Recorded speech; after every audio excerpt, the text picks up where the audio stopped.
안녕하세요. 개미들의 형, 개미형입니다. 약해졌던 비트코인이 다시 한번 상승의 불씨를 살리고 있습니다. 지금 이 움직임이 어떤 상태인지 빠르게 구조적으로 정리해 보겠습니다. 첫 번째로 큰 추세부터 보겠습니다. 제가 저번 영상에서 말씀드렸던 이 빨간색 채널, 단기적으로는 반등이 나오고 있지만 전체적으로는 아직도 하락 추세 안에 있는 게 확실히 보이실 거예요. 이 하락 채널을 돌파하려면 시간이 꽤 걸릴 걸로 보입니다. 만약에 큰 호재와 엄청난 장대 양봉이 출현하지 않는 이상 시간이 걸린다라는 마음가짐을 갖고 시장을 바라봐야 된다고 생각하고요. 추세 돌파도 추세 돌파지만 지금 하향하고 있는 단기 이평선들을 돌려 세우는데도 시간이 꽤 걸릴 거예요. 그래서 마음속 기준을 지금은 약간의 반등 구간이지 추세 전환 구간은 아니다. 이건 확실하게 보고 그렇게 생각하시면 될 것 같고요. 그런데 단기 구조는 바뀌어가고 있어요. 작은 그림으로 보면 큰 하락 후에 큰 반등이 있었죠. 이 반등이 약해지면서 이 단기 하락 채널이 형성이 됐는데요. 이틀 전에 이 단기 하락 채널을 돌파하려는 시도를 했고 페이크가 있었던 거죠. 페이크를 한번 준 다음 어제 오후 5시쯤 돌파가 됐어요. 그리고 지금은 1시간봉 200선까지 돌파해 놓은 상태입니다. 지금의 자리는 분명히 변곡 가능성이 있는 구간이다. 단기 하락 채널도 돌파했기 때문에 우리가 지켜볼 변곡의 핵심은 1시간봉 200선과 20선의 골든크로스. 이 골든크로스가 확정이 된다라고 하면 72.2K에 형성된 이 단기 고점은 돌파가 될 걸로 보여져요.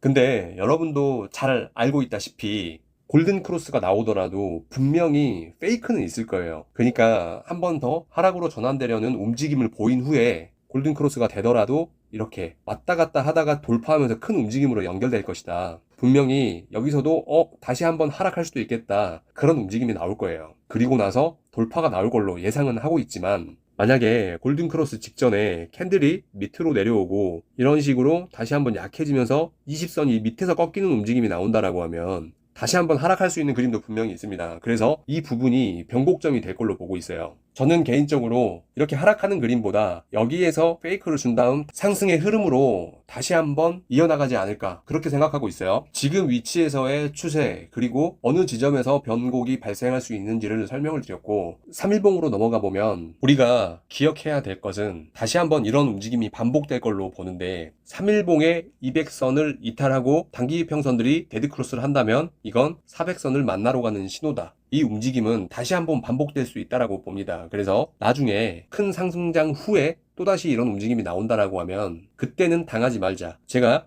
200선이 뚫리면 400선을 만나러 간다. 이 말씀을 굉장히 많이 드렸습니다. 이 부분 꼭 기억하시고요. 캔들 움직임을 볼 건데 3일봉의 마지막 장대 음봉 이 장대 음봉의 중심 라인이 70.7K예요. 반등이 나오는 과정에서 이 중심 라인을 몸통으로 점령을 했다면 이렇게 됐다면 지지가 나오고 바로 상승할 수 있는 움직임이 나올 가능성이 높아졌었는데 70.7K를 몸통으로 돌파하는 움직임이 아니라 70.7K 밑에서 마감되는 모습을 보였었죠. 그리고 작은 그림에서 봤지만 이 캔들 하나가 작은 하락 추세를 맞는 것이었습니다. 그리고 지금 이 진행 중인 캔들에서는 그 작은 채널을 돌파하려는 움직임을 보이는 거고요. 어찌됐건 전체적인 움직임을 파악하기 위해서는 이 3일봉의 캔들의 마감이 중요하다. 지금 이 진행 중인 캔들이 하루하고 한 3시간 정도 남았어요. 이 캔들은 무조건 양봉으로 만들어져야 다음 상승의 움직임을 이어나갈 수 있다. 그렇게 보고 있고 가장 좋은 건 전 캔들을 점령하는 이런 장악형 캔들이 훨씬 좋다. 최하의 움직임으로는 이 캔들의 몸통, 이 중앙을 넘고 마감을 하는 이런 움직임이 최소적으로 나와야 된다. 이 부분을 지켜봐야 할 것 같아요. 별로 어렵지 않죠. 어쨌건 이런 움직임이 나오는지 지켜보시고 이런 움직임이 나오면 상승 추세는 이어질 것이다. 그렇게 말씀드리고 마지막으로 이평선 움직임을 볼 건데 3일봉의 200선과 400선 중간에 300선이 있어요. 3일봉의 단기 이평선들이 200선을 데드크로스하고 내려오고 있고 어찌됐건 이 캔들이 300선 위로 올라와서 단기 이평선들을 이렇게 돌려주는 작업이 필요하다. 이 움직임이 가장 빠른 상승 시나리오이지 않을까라는 생각을 하고요. 지금 우리가 보고 있는 이 단기 하락 추세를 돌파하기 위해서도 이 300선 위로 올라오면 이 부분이 겹치는 구간으로 볼 수 있다. 가격대는 80K대예요. 가장 좋은 시나리오는 이 84K까지 올라와서 비빈 다음에 이 300선 위로 올라와서 단기 이평선들을 돌려주고 상승하는 그림. 네, 이런 그림이 나와야 된다. 지금까지 시나리오에 대한 말씀을 드렸는데 이 시나리오보다 중요한 게 우리는 행동할 수 있어야 된다는 거예요. 이런 시나리오를 여러 가지를 생각해 두고 만약에 내가 생각하는 그림과 반대로 갔을 때는 내가 어떻게 할 것인가를 여러분들이 결정해 두시는 게 이 시장에서 살아남는 유일한 방법이라고 생각하고 있고요. 저번 영상에서 말씀드렸던 대로 저는 이 채널의 상단을 보고 있어요. 이 가격대가 79에서 84K 정도 됩니다.